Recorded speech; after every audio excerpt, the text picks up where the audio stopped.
Putin की missile ने आसमान में किया था नरसंहार। 298 लोगों की मौत का जिम्मेदार है रूस।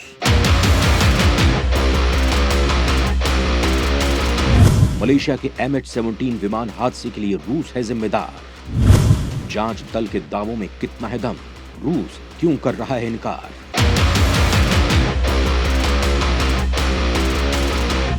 यूक्रेन युद्ध में फंसे रूस की अब बढ़ने वाली है और आफत। दोस्तों, यूक्रेन के साथ जंग लड़ रहे रूस की मुसीबत और बढ़ने वाली है। उसके सामने एक और बड़ी परेशानी खड़ी होने वाली है। एक ऐसी परेशानी जिससे अब तक वो बचने की कोशिश कर रहा था, जिसे सिरे से नकार रहा था वो, लेकिन अब ये सुरसा डायन उसके सामने मुंह बाए खड़ी है। दोस्तों, रूस के ऊपर जो आरोप लग रहे हैं वो दरअसल गंभीर है, उसकी चिंता बढ़ाने वाले हैं। दोस्तों, सवाल उठता है कि रूस पर आखिर ये आरोप कौन और किस लिए लगा रहा है। दोस्तों, साल 2014 में एक घटना हुई जिसने पूरी दुनिया को हिलाकर रख दिया था। मौत का ऐसा नंगा नाच शायद किसी ने कभी नहीं देखा। लगभग 300 बेगुनाह लोगों की जान चली गई, जिसमें 80 से ज्यादा बच्चे शामिल थे।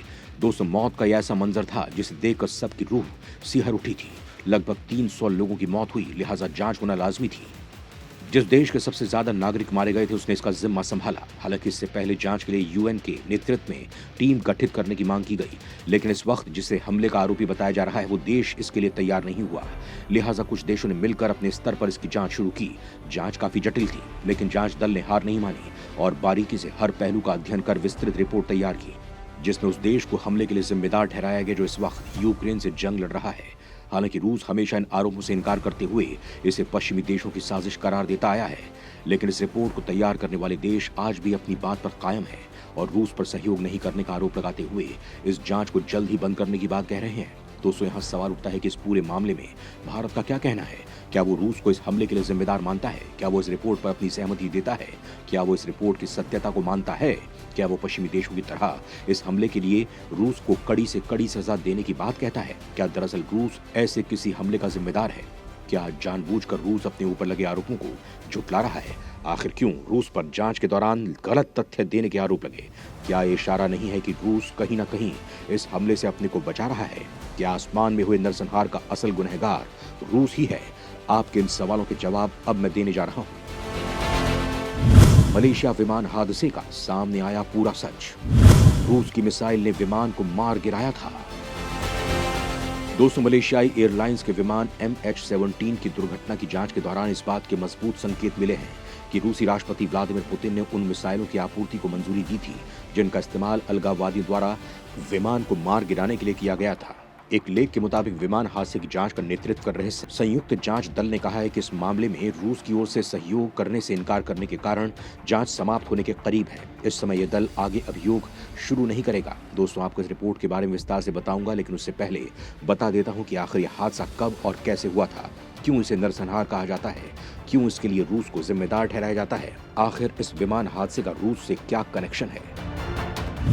17 जुलाई का वो मनहूस दिन, एक मिसाइल अटैक और 298 की मौत। दोस्तों, मलेशिया एयरलाइंस का विमान MH17 एक अंतर्राष्ट्रीय यात्री उड़ान के तहत 17 जुलाई 2014 को एम्स्टर्डम से कुआलालंपुर जा रहा था। तभी इसे पूर्वी यूक्रेन के ऊपर मार गिराया गया था।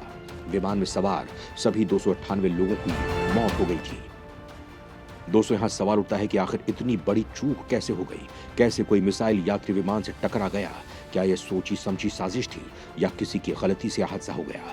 दोस्तों, आपको बता दूं कि इस हादसे की जड़ में रूस और यूक्रेन समर्थकों के बीच चल रहा संघर्ष था, क्योंकि मार्च 2014 में रूस ने क्रीमिया पर कब्जा कर लिया था। क्रीमिया यूक्रेन का हिस्सा हुआ करता था। क्रीमिया के बाद पूर्वी यूक्रेन के डोनबास प्रांत में रूस समर्थित अलगाववादियों और यूक्रेनी सेना के बीच संघर्ष शुरू हो गया था। 17 जुलाई 2014 को मलेशिया की फ्लाइट MH17 एम्स्टर्डम से कुआलालंपुर जा रही थी। जब ये फ्लाइट रूस यूक्रेन बॉर्डर से 50 किलोमीटर दूर थी, तभी इसका एयर ट्रैफिक कंट्रोल रूम से इसका संपर्क टूट गया। बाद में तस्वीरों में सामने आया कि यह प्लेन डोनेट्स्क में क्रैश हो गया है।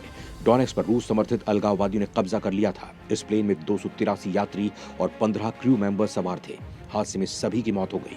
सबसे ज्यादा 193 यात्री नीदरलैंड्स और 38 यात्री ऑस्ट्रेलिया के थे। बाद में नीदरलैंड्स ने इस प्लेन क्रैश की जांच शुरू की। करीब 2 साल तक चली जांच के बाद डच सेफ्टी बोर्ड ने सितंबर 2016 में अंतरिम रिपोर्ट पेश की। इस रिपोर्ट में बताया गया कि प्लेन क्रैश नहीं था, बल्कि इसे रूस की सेना ने मिसाइल से मार गिराया था। नवंबर 2019 में पूरी रिपोर्ट सामने आई। इसमें दावा किया गया कि डोनेट्स्क के अलगाववादियों और रूस में बैठे अधिकारियों के बीच रोजाना फोन कॉल पर बात होती थी। रिपोर्ट में आरोप लगाया गया था कि इस बात में कोई शक नहीं है कि पैसेंजर प्लेन पर मिसाइल हमले में रूस का हाथ नहीं है। दोस्तों, सवाल उठता है कि इन आरोपों को लेकर रूस का क्या कहना था। क्या वो इससे सहमत था कि उसकी चूक के चलते ही यात्री विमान हादसे का शिकार हो गया, या फिर वो इन आरोपों को सिरे से खारिज कर रहा था। दोस्तों, रूस और डोनेट्स्क के अलगाववादियों ने इन सभी आरोपों को खारिज कर दिया था। रूस के विदेश मंत्रालय ने यह भी दावा किया कि रिपोर्ट में जिस मिसाइल से हमले का जिक्र किया गया है वो मिसाइल बननी बंद हो गई है और रूसी सेना उसका इस्तेमाल नहीं करती। रूस ने यह भी दावा किया कि वो मिसाइल यूक्रेन के कब्जे वाले इलाकों से लॉन्च की गई थी। उसने रडार तस्वीरें भी दिखाई थी जिसमें दावा किया गया कि वो मिसाइल अलगाववादियों के कब्जे वाले इलाकों से नहीं छोड़ी गई थी। दोस्तों, रूस के लाख दावों के बाद भी रिपोर्ट में इस बात को रेखांकित किया गया कि हमले का असल जिम्मेदार रूस ही है और जिस मिसाइल से हमला हुआ रूस की सेना आज भी उसका इस्तेमाल करती है।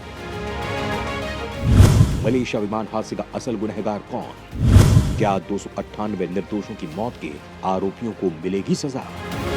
दोस्तों, मलेशिया विमान हादसे ने अंतर्राष्ट्रीय समुदाय को झकझोर कर रख दिया था। इसने कानूनी जिम्मेदारी के कई सवाल खड़े कर दिए थे जिनके जवाब आज भी तलाशे जा रहे हैं।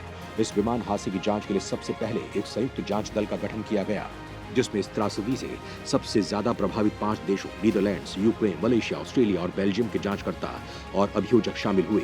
संयुक्त राष्ट्र सुरक्षा परिषद के अनुसार जांच दल की भूमिका विमान हादसे की पूर्ण, गहन और स्वतंत्र अंतर्राष्ट्रीय स्तर की जांच करना है। संयुक्त जांच दल का काम बेहद जटिल और लंबा था। विशेष रूप से दुर्घटना स्थल संघर्ष वाले क्षेत्र में स्थित था। साल 2015 के मध्य में जांचकर्ताओं ने यूक्रेन में हादसे की जगह पर उचित रूप से पहुंच हासिल की। उन्होंने बाद में 200 गवाहों से पूछताछ की और 3500 बातचीत को इंटरसेप्ट कर उसका विश्लेषण किया। जांच दल ने 20 हथियार प्रणालियों का भी अध्ययन किया और 5 अरब इंटरनेट पेजों की छानबीन की। विभिन्न अंतर्राष्ट्रीय स्थलों से जमीन के नमूने लिए गए। मिसाइल प्रक्षेपण स्थलों का अनुकरण किया गया। विमान के मलबे के हजारों हिस्सों की जांच की गई। जांच के दौरान मुख्य प्रारंभिक खोज ये थी कि विमान को रूस समर्थक अलगाववादियों द्वारा नियंत्रित यूक्रेन के एक क्षेत्र में खेत पर स्थित बुख तेलार प्रणाली द्वारा प्रक्षेपित मिसाइल द्वारा मार गिराया गया था। जांचकर्ताओं ने निर्धारित किया कि हमले से पहले मिसाइल और लॉन्चर को रूस से ले जाया गया था और बाद में उसे वहां वापस ले जाया गया। 200 विमान हादसे की जांच कर रहे संयुक्त दल के काम का एक महत्वपूर्ण परिणाम नीदरलैंड में 4 अलगाववादी लड़ाकों पर मुकदमा चलाना था।